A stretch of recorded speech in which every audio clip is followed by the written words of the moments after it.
ಜೈ Hind.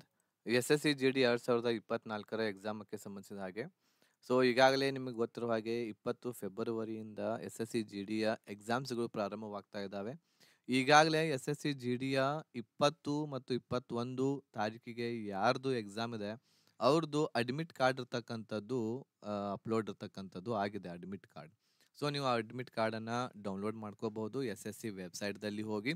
Admit ಕಾರ್ಡನ್ನು download ಮಾಡ್ಕೊಂಡ್ಮೇಲೆ ಇನ್ನೊಂದು ವಿಷಯ ನಾನು ನಿಮಗೆ ಹೇಳ್ತೀನಿ ಅಂತ ಹೇಳಿದ್ದೆ. SSC GD ಈ ವರ್ಷ ಎಕ್ಸಾಮ್ದಲ್ಲಿ ನೆಗೆಟಿವ್ ಮಾರ್ಕ್ಸ್ ಇರ್ತಕ್ಕಂಥದ್ದು ಎಷ್ಟು ಇರುತ್ತೆ, ಆಮೇಲೆ ಎಷ್ಟು ಕ್ವಶನ್ಸ್ಗಳನ್ನ ರಾಂಗ್ ಮಾಡಿದರೆ ಎಷ್ಟು ಮಾರ್ಕ್ಸ್ಗಳು ನಮಗೆ ಕಟ್ ಆಗ್ತಾವಂತೆ.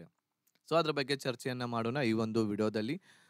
ಅದಕ್ಕಿಂತ ಮುಂಚೆ ನೀವು ಇದುವರೆಗೆ ನಮ್ಮ ಚಾನಲನ್ನು ಸಬ್ಸ್ಕ್ರೈಬ್ ಮಾಡದೇ ಇದ್ರೆ ಸಬ್ಸ್ಕ್ರೈಬ್ ಬಟನ್ ಮೇಲೆ ಕ್ಲಿಕ್ ಮಾಡಿ, ಅದ್ರ ಜೊತೆಗೆ ಬೆಲ್ ಐಕನನ್ನು ಸಹ ಕ್ಲಿಕ್ ಮಾಡಿ ಇದೇ ರೀತಿಯಾದಂತಹ ವಿಡಿಯೋಸ್ಗಳ ನೋಟಿಫಿಕೇಶನನ್ನು ಪಡೆಯಲು. ಈಗಾಗಲೇ ನಿಮಗೆ ಗೊತ್ತಿರುವ ಹಾಗೆ ಆ ಒಂದು ನೆಗೆಟಿವ್ ಹೇಳೋದಕ್ಕಿಂತ ಮುಂಚೆ SSC GD 2024ಕ್ಕೆ ನಮ್ಮ ಕರ್ನಾಟಕ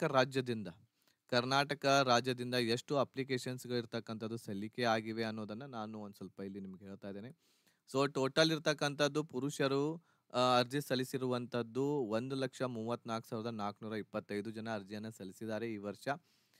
ಹುದ್ದೆಗಳಿರುವಂಥದ್ದು 532 ಇದ್ದಾವೆ. ಆಮೇಲೆ ಪ್ರತಿ ಪೋಸ್ಟ್ಗೆ ಕಾಂಪಿಟೇಷನ್ ಇರ್ತಕ್ಕಂಥದ್ದು 253 ಜನರಲ್ಲಿ ಒಬ್ಬರು ಇರ್ತಕ್ಕಂಥದ್ದು ಹೊರಗಡೆ ಬರ್ತಾರೆ. ಇದು ಕಾಂಪಿಟೇಷನ್ ಪುರುಷರಲ್ಲಿ. ಮಹಿಳೆಯರಲ್ಲಿ ಅದಕ್ಕಿಂತ ಹೆಚ್ಚಿದೆ. ಅರ್ಜಿಯನ್ನು ಸಲ್ಲಿಸಿರುವಂಥದ್ದು 31,591. ಆಮೇಲೆ ಖಾಲಿ ಹುದ್ದೆಗಳು ಓನ್ಲಿ 66 ಇದ್ದಾವೆ ಕರ್ನಾಟಕದಿಂದ.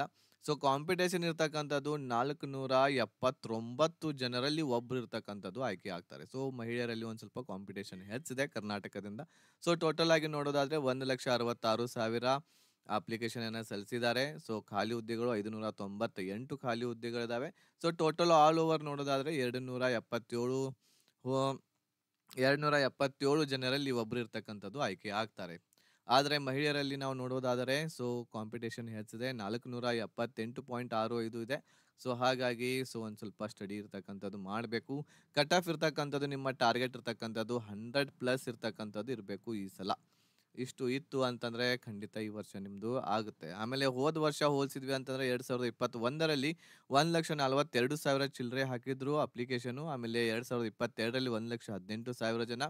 ಈ ವರ್ಷ ಒಂದು ಸ್ವಲ್ಪ ಹೋಲಿಸಿದ್ರೆ ಹೆಚ್ಚು ಇರ್ತಕ್ಕಂಥದ್ದು ಅಪ್ಲಿಕೇಶನ್ ಬಂದಿವೆ. ಸೀಟ್ ಕೂಡ ಕಡಿಮೆ ಇದಾವೆ ಈ ಸಲ. 1,66,000 ಇರ್ತಕ್ಕಂಥದ್ದು ಅಪ್ಲಿಕೇಶನ್ಸ್ಗಳು ಬಂದಿವೆ. ಹಾಗಾಗಿ ಈ ಒಂದು ಕಾಂಪಿಟೇಷನ್ನ ನೋಡುತ್ತಾ ನೀವು ನಿಮ್ಮ ಸ್ಟಡಿ ಇರ್ತಕ್ಕಂಥದ್ದು ಮಾಡಿ ಒಳ್ಳೆ ರೀತಿಯಿಂದ ಪರ್ಫಾರ್ಮೆನ್ಸ್. ಈಗ ನೀವು ಸ್ಟಡಿಯನ್ನು ಮಾಡಿರ್ತೀರಿ, ಬಟ್ ಈಗ ಫೈನಲ್ ಆಗಿ ನಿಮ್ಮ ಎಕ್ಸಾಮ್ ಇರ್ತಕ್ಕಂಥದ್ದು ಹೇಗೆ ಹೋಗುತ್ತೆ, ಹೇಗೆ ನಿಮ್ಮ ಕಾಂಪಿಟೇಷನ್ನು ಇರ್ತಾ ಇದೆ, ಅದರ ಪ್ರಕಾರವಾಗಿ ನೀವು ಯಾವ ರೀತಿ ಇರ್ತಕ್ಕಂಥದ್ದು ಪರ್ಫಾರ್ಮೆನ್ಸ್ ಮಾಡ್ತೀರಾ ಎಕ್ಸಾಮ್ದಲ್ಲಿ. ಅದು ಭಾಳ ಇಂಪಾರ್ಟೆಂಟ್ ಇರ್ತಕ್ಕಂಥದ್ದು. 100+ ಇರ್ತಕ್ಕಂಥದ್ದು ಟಾರ್ಗೆಟ್ ಇರಲಿ. ಈಗ ಒಂದು ಇಂಪಾರ್ಟೆಂಟ್ ನಿಮಗೆ ಮಾಹಿತಿ ಇರ್ತಕ್ಕಂಥದ್ದು ನೀಡ್ತಾ ಇದ್ದೇನೆ. ನೆಗೆಟಿವ್ ಮಾರ್ಕ್ಸ್ ಇರ್ತಕ್ಕಂಥದ್ದು ಎಷ್ಟಿದೆ ಅಂತೇಳಿ. ಈಗಾಗಲೇ ನೋಟಿಫಿಕೇಶನ್ದಲ್ಲಿ ಇರುವಂಥದ್ದು 1/8 ಇರ್ತಕ್ಕಂಥದ್ದು ಇದೆ. ಅಂತಂದರೆ ಒಂದು ಪ್ರಶ್ನೆಗೆ 0.25 ಇರ್ತಕ್ಕಂಥದ್ದು ಮಾರ್ಕ್ಸ್ಗಳು ಕಟ್ ಆಗ್ತವೆ. ಒಂದು ಕ್ವಶನ್ ನಿಮ್ಮದು ರಾಂಗ್ ಆಯಿತು ಅಂತಂದರೆ 0.25. ಇದರ ಅರ್ಥ ಏನು ಅಂತಂದರೆ 4 ಕ್ವಶನ್ಸ್ಗಳು ಇರ್ತಕ್ಕಂಥದ್ದು ರಾಂಗ್ ಆಯಿತು ಅಂತಂದರೆ 1 ಮಾರ್ಕ್ಸ್ ಇರ್ತಕ್ಕಂಥದ್ದು ಕಟ್ ಆಗ್ತಾ ಇದೆ. 1 ಮಾರ್ಕ್ಸ್ ಏನಾಗುತ್ತೆ, ಕಟ್ ಆಗುತ್ತೆ 4 ಕ್ವಶನ್ಸ್ ರಾಂಗ್ ಆಯಿತು ಅಂತಂದರೆ. ಹಾಗಾಗಿ ನಾನು ಇಲ್ಲಿ ಒಂದು ಸಜೆಷನ್ ನೀಡೋದೇನು ಅಂತಂದರೆ ಎಲ್ಲ ಅಭ್ಯರ್ಥಿಗಳಿಗೆ ಒಂದು ಸ್ವಲ್ಪ ಡೌಟ್ ಇತ್ತು ಅಂತಂದರೆ ನೀವು ಆ ಕ್ವಶನನ್ನು ಏನು ಮಾಡಬೇಕು ಅಂತಂದರೆ ಅಟೆಂಡ್ ಮಾಡಿ ಬರ್ರಿ. ಆ ಕ್ವಶನನ್ನು ಅಟೆಂಡ್ ಮಾಡಿ ಬರ್ರಿ. ಅಟ್ ಲೀಸ್ಟ್ ಇರ್ತಕ್ಕಂಥದ್ದು ನೀವು ಈ ವರ್ಷ ಇರ್ತಕ್ಕಂಥದ್ದು 50ರಿಂದ 55 ಕ್ವಶನ್ಸ್ ಇರ್ತಕ್ಕಂಥದ್ದು ಅಟೆಂಡ್ ಮಾಡಬೇಕಾಗುತ್ತೆ. 50ರಿಂದ 55 ಕ್ವಶನ್ಸ್ಗಳು. ಪರ್ಫೆಕ್ಟ್ ಆಗಿರುವಂಥದ್ದಂತೂ ನಿಮಗೆ ಒಂದು 50 ಇತ್ತು ಅಂತಂದರೆ ಆಮೇಲೆ ಒಂದು ಸ್ವಲ್ಪ ಏನು ಮಾಡಿರಿ 50ರಿಂದ 55 ಇಲ್ಲ ಅಂತಂದರೆ 60ರವರೆಗೂ ಕೂಡ ನೀವು ಅಟೆಂಡ್ ಮಾಡಿದರೆ ಪರವಾಗಿಲ್ಲ. ಬಟ್ ಎಲ್ಲನೂ ಕೂಡ ಹಾಗೆ ಅಂದಾಜು ಮೇಲೆ ಹಾಕ್ಲಿಕ್ಕೆ ಹೋಗಬೇಡ್ರಿ, ನೆಗೆಟಿವ್ ಭಾಳ ಆಗೋದು ಬೇಡ. ಹಾಗಾಗಿ ನೀವು ಇರ್ತಕ್ಕಂಥದ್ದು ಒಂದು ಸ್ವಲ್ಪ ಆದರೆ ಏನು ಅಂತಂದರೆ ಇಲ್ಲಿ ಒಂದು ಹೇಳೋದು ಮಾತು, 80 ಕ್ವಶನ್ಸ್ಗಳು ಇರ್ತಕ್ಕಂಥದ್ದು ಒಂದ್ಸಲ ಓದಲೇಬೇಕು ನೀವು. 80 ಕ್ವಶನ್ಸ್ಗಳನ್ನ ಒಂದ್ಸಲ ಓದ್ರಿ. ಅದರಲ್ಲಿ ನಿಮಗೆ ಏನಾದರೂ ಡೌಟ್ ಅನ್ನಿಸ್ತಾ ಇದ್ದರೆ, 2 ಆಪ್ಷನ್ಸ್ಗಳು ನಿಮಗೆ ಗೊತ್ತಿದ್ದು 2 ಆಪ್ಷನ್ಸ್ಗಳು ನಿಮಗೆ ಗೊತ್ತಿರಲಿಲ್ಲ ಅಂತಂದರೆ ಅಂಥದ್ದು 50-50 ಇರುವಂಥ ಕ್ವಶನ್ಸ್ಗಳಂತೂ ಬಿಡಕ್ಕೆ ಹೋಗಬೇಡ್ರಿ. ಅದನ್ನು ಹಾಕೇ ಬರಬೇಕು ನೀವು. ಅದನ್ನು ಅಟೆಂಡ್ ಮಾಡೇ ಬರ್ರಿ. ಸೊ ಹಾಗಾಗಿ ಹೇಳೋದು ಏನು ಅಂತಂದರೆ, ನಿಮ್ಮ ಟಾರ್ಗೆಟ್ 100 ಇರಬೇಕು, 100 ಮಾರ್ಕ್ಸ್ ಬರುವ ಹಾಗೆ. 100 ಮಾರ್ಕ್ಸ್ ಅಂತಂದರೆ 50 ಕ್ವಶನ್ಸ್ ಇರ್ತಕ್ಕಂಥದ್ದು ನಿಮ್ಮದು ಏನಾಗಬೇಕು ಅಂತಂದರೆ ರೈಟ್ ಆಗಬೇಕಾಗುತ್ತೆ. 50 ಕ್ವಶನ್ಸ್ಗಳು ರೈಟ್ ಆಗಬೇಕು. 100 ಆಗುತ್ತೆ ನಿಮ್ಮದು ಸ್ಕೋರ್. ಸೊ ಹಾಗಾಗಿ ಇಲ್ಲಿ ಒಂದು 60ರವರೆಗೆ ಆದರೂ ಕೂಡ ನೀವು ಏನು ಮಾಡಿರಿ, ಕ್ವಶನ್ಸ್ಗಳನ್ನ ಅಟೆಂಡ್ ಮಾಡಿರಿ. 60 ಕ್ವಶನ್ಸ್ಗಳನ್ನಾದರೂ ಕ್ವಶನ್ಸ್ಗಳನ್ನ ಅಟೆಂಡ್ ಮಾಡಿ ಬರ್ರಿ. ಓಕೆ. ಸೊ ಇದು ಇರ್ತಕ್ಕಂಥದ್ದು ನೆಗೆಟಿವ್ ಮಾರ್ಕಿಂಗು 1/8ನೇ ಇದೆ. ಸೊ ಹಾಗಾಗಿ ಭಾಳ ಏನು ನೆಗೆಟಿವ್ ಬಗ್ಗೆ ವಿಚಾರ ಮಾಡುವಂಥ ಅವಶ್ಯಕತೆ ಇಲ್ಲ. ಸೊ ನಿಮಗೆ ಅನಿಸ್ತು ಹಾಕಬೇಕಂತ ಅನಿಸ್ತಾ ಇದ್ದರೆ ಹಾಕೇ ಬರ್ರಿ ಈ ವರ್ಷ. ಓಕೆ. ಆಮೇಲೆ ಇಲ್ರಿ ಸರ್ ನನಗೆ ಎಲ್ಲಕ್ಕೆಲ್ಲನೂ ಹಾಕ್ತೀನಿ ಅಂದ್ರೂ ಹಾಕಬಹುದು ನೀವು. ಬಟ್ ಬಹಳಷ್ಟು ನೆಗೆಟಿವ್ ಇರ್ತಕ್ಕಂಥದ್ದು ಮಾಡ್ಕೊಳ್ಲಿಕ್ಕೆ ಹೋಗಬೇಡ್ರಿ. ಇದರಿಂದಲೇ ಮತ್ತು ಭಾಳಷ್ಟು ಕ್ವಶನ್ಸ್ ಮಾರ್ಕ್ಸ್ ಹಿಂದಕ್ಕೆ ಬರುವಂಥ ಚಾನ್ಸಸ್ಗಳಿರ್ತವೆ. ಸೊ ಹಾಗಾಗಿ ಒಂದು 60ರವರೆಗೆ ಇರ್ತಕ್ಕಂಥದ್ದು ಕ್ವಶನ್ಸ್ಗಳನ್ನ ನೀವು ಅಟೆಂಡ್ ಮಾಡಿರಿ.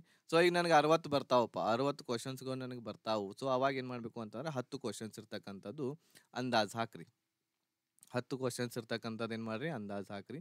ಯಾವುದೇ ಇರಲಿ, 50 ಕ್ವಶನ್ಸ್ ಸರ್ ನನಗೆ ಬರ್ತಾ ಇದ್ದಾವೆ ಪಕ್ಕಾ. ಸೊ ನಾನು 10 ಕ್ವಶನ್ ಇರ್ತಕ್ಕಂಥದ್ದು ಅಂದಾಜು ಹಾಕ್ತೀನಿ, ಹಾಕ್ರಿ. ಸೊ ನನಗೆ 40 ಬರ್ತಾ ಇದ್ದಾವ್ರಿ ಸರ್ ಕ್ವಶನ್ಸ್ಗಳು, ನನಗೆ ಪಕ್ಕಾ ಗೊತ್ತಿದ್ದಾವೆ 40. ನೀವು ಮಾಡಿರಿ ಇಲ್ಲಿ 10ರಿಂದ 15 ಕ್ವಶನ್ಸ್ಗಳು ಇರ್ತಕ್ಕಂಥದ್ದು ಅಂದಾಜು ಹಾಕ್ರಿ. ಸೊ ಹೀಗೆ ನೀವು ಮಾಡಿರಿ. 10ರಿಂದ 15 ಕ್ವಶನ್ಸ್ಗಳವರೆಗೆ ಇರಲಿ. ಅಂದಾಜು ಹಾಕೋದು ಹೇಳ್ತಾ ಇದ್ದೇನೆ ನಾನು. 10ರಿಂದ 15 ಕ್ವಶನ್ಸ್ಗಳನ್ನ ಅಂದಾಜು ಹಾಕ್ರಿ. ಓಕೆ ಇದು. ಓಕೆ. ಸೊ ಇದು ಇರ್ತಕ್ಕಂಥದ್ದು ಒಂದು ನೆಗೆಟಿವ್ ಮಾರ್ಕಿಂಗು. ಸೊ ಹಾಗಾಗಿ ಒಳ್ಳೆ ರೀತಿಯಿಂದ ಪರ್ಫಾರ್ಮೆನ್ಸ್ ಮಾಡಿರಿ. ಸೊ ಎಲ್ಲರಿಗೂ ಗುಡ್ ಲಕ್ ಅಂತ ಹೇಳ್ತಾ, ಅದ್ರ ಜೊತೆಗೆ SSC GD ಬ್ಯಾಚ್ ಕೂಡ ನಮ್ಮಲ್ಲಿದೆ, ನಡೀತಾ ಇದೆ. ಸೊ ಇದು ನಿಮಗೆ ರೆಕಾರ್ಡೆಡ್ ಸೆಷನ್ ಈಗ ಸಂಪೂರ್ಣವಾಗಿ ಸಿಗ್ತಾ ಇರುವಂಥದ್ದು. GK, English, maths, reasoning, live class, mock test ಎಲ್ಲ ಇರ್ತಾ ಇದೆ. ಯಾರಾದರೂ ಆಗಸ್ಟ್ಗೆ ತಯಾರಿಯನ್ನು ನಡೆಸ್ತಾ ಇರುವಂಥ, ಆಗಸ್ಟ್ 2024ಕ್ಕೆ ತಯಾರಿಯನ್ನು ನಡೆಸ್ತಾ ಇರುವಂಥ SSC GD ಅಭ್ಯರ್ಥಿಗಳಿದ್ರೆ ಅವರು ಈ ಬ್ಯಾಚ್ಗೆ ಜಾಯ್ನ್ ಆಗ್ಬೋದು. ರೆಕಾರ್ಡೆಡ್ ಕ್ಲಾಸಸ್ ಇರ್ತವೆ. ನಿಮ್ಗೆ ಯಾವಾಗ ಟೈಮ್ ಸಿಗುತ್ತೆ ಅವಾಗ ನೀವು ಕ್ಲಾಸಸ್ಗಳನ್ನ ನೋಡ್ಬೋದು. ಎಲ್ಲ ಕ್ಲಾಸಸ್ಗಳು ಅವೈಲೇಬಲ್ ಇದ್ದಾವೆ. ಸೊ ನಮ್ಮ ಆ್ಯಪ್ದಲ್ಲಿ ನೀವು ಜಾಯ್ನ್ ಆಗ್ಬೋದು. ಆ್ಯಪ್ದ ಲಿಂಕ್ ಇರುವಂಥದ್ದು ಈ ವಿಡಿಯೋದ ಡಿಸ್ಕ್ರಿಪ್ಷನ್ ಬಾಕ್ಸಲ್ಲಿ ಇರುತ್ತೆ. ಅಲ್ಲಿ ಹೋಗಿ ನೀವು ಈ SSC GD ಕ್ರಾಂತಿವೀರ ಬ್ಯಾಚ್ಗೆ ಜಾಯ್ನ್ ಆಗ್ಬೋದು. ಸೊ ಈ ಮಾಹಿತಿ ನಿಮಗೆ ಇಷ್ಟ ಆಗಿತ್ತು ಅಂತಂದರೆ ಲೈಕ್ ಮಾಡಿ, ಶೇರ್ ಮಾಡಿ, ನಿಮ್ಮೆಲ್ಲ ಫ್ರೆಂಡ್ಸ್ಗಳಿಗೆ ಕೂಡ ತಿಳಿಸಿ ಅಂತ ಹೇಳ್ತಾ ಈ ವಿಡಿಯೋವನ್ನು ಇಲ್ಲಿಗೆ ಮುಗಿಸ್ತಾ ಇದ್ದೀನಿ. ಧನ್ಯವಾದಗಳು. ಜೈ ಹಿಂದ್.